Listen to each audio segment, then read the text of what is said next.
I confess that I'm somewhat uncomfortable with using biblical texts to draw political lessons, having participated in too many tours in the Holy Land with guides who used the Bible as their map and said, this is what happened here, this is what happened there, and they were making clear political points, trying to imprint the biblical map on the contemporary map.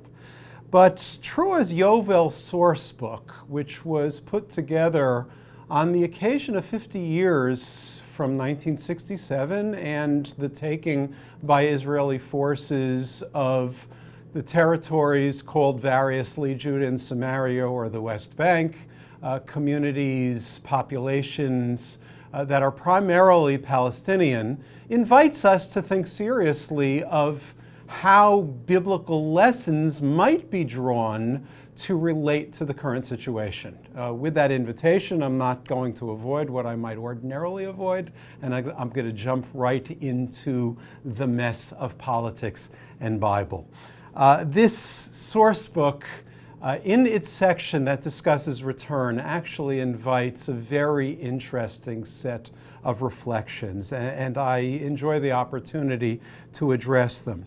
What I'm going to do in particular is to look at the comments that are collected here by the work called Meshech Chochmah, written by Rabbi Meir Simcha Kalonymus of Dvinsk, a modern figure who died in 1926, and ask what his insights from their modern place and perspective might contribute to our understanding of the biblical text and how it might have implications for the situation in which we find ourselves today. So I'm going to look at his two comments with you, read them together, and then draw out of them a couple of lessons. In his comment on Leviticus 25:10, the verse is, each of you shall return to your holding, and each of you shall return to your family. The word in the Hebrew is mishpacha. This is talking, of course, about the law relating to the Yovel, the Jubilee, the 50th year, when families return to the properties that were originally assigned to their families.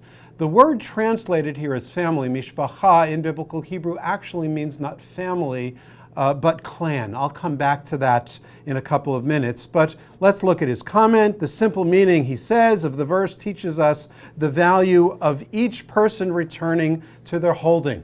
With the passage of time and the scattering of families, there comes to be distance between siblings. This one turns north and that one south to seek their fortunes.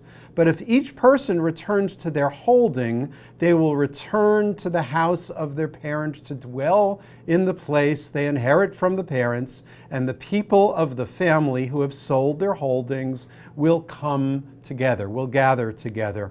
The translation here is imprecise, and I actually think that Meshech Chochmah understands something that was missed in the translation. The word in Hebrew that's missed is batei avot. This is actually the biblical term for family, mishpacha being clan, and so better translation here would be, but if each person returns to their holding, the families will return to dwell in the place their parents bequeathed to them. It's a slight difference, but an important one. We first talk about clans, then about families. The second text commented upon by the same commentator is Leviticus 25:9. The verse is, if a person sells a dwelling house in a walled city, and then it goes on to say, if it hasn't been redeemed, if it hasn't been repurchased within a year, then the purchaser keeps it and there is no return.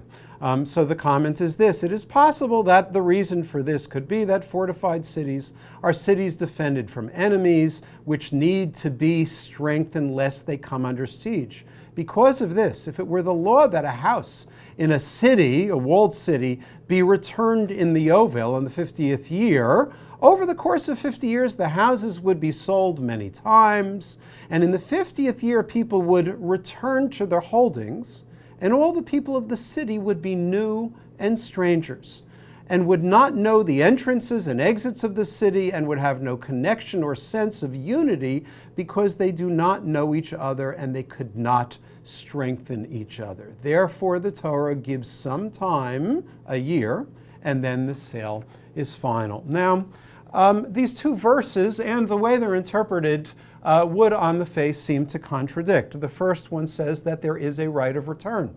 The second one says there is no right of return. I am using that language intentionally because I know its political associations and implications. Why the difference between the one that says yes, there is a right of return, and the one that denies that right, at least after a year? We could look to the explanation suggested in the accompanying text of the source book. Perhaps it's the difference between lands outside a city and property in a city. It's not an unreasonable distinction to draw, but I'd like to focus on what the Meshech Chochmah actually himself suggests.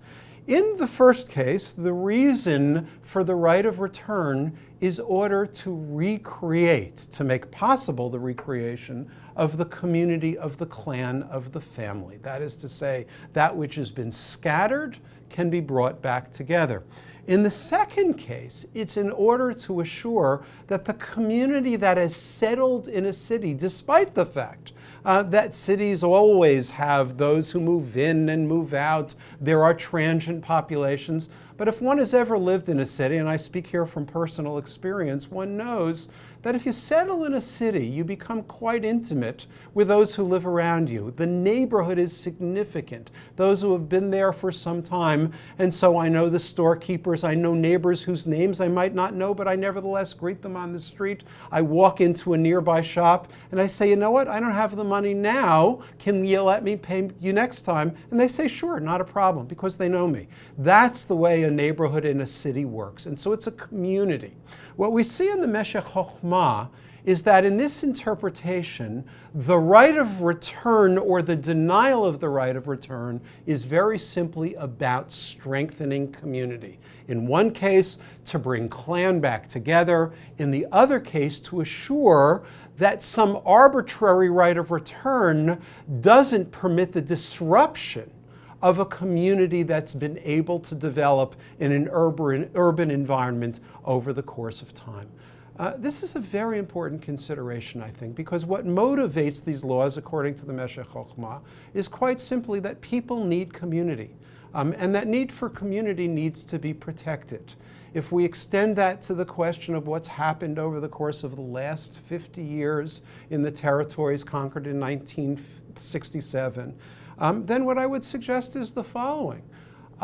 Everybody's got the right to community and the right not to have their community taken from them. The chaos, the psychological chaos of being cast out of one's community. Now, this can cut both ways because, of course, Jews and Palestinians both need community.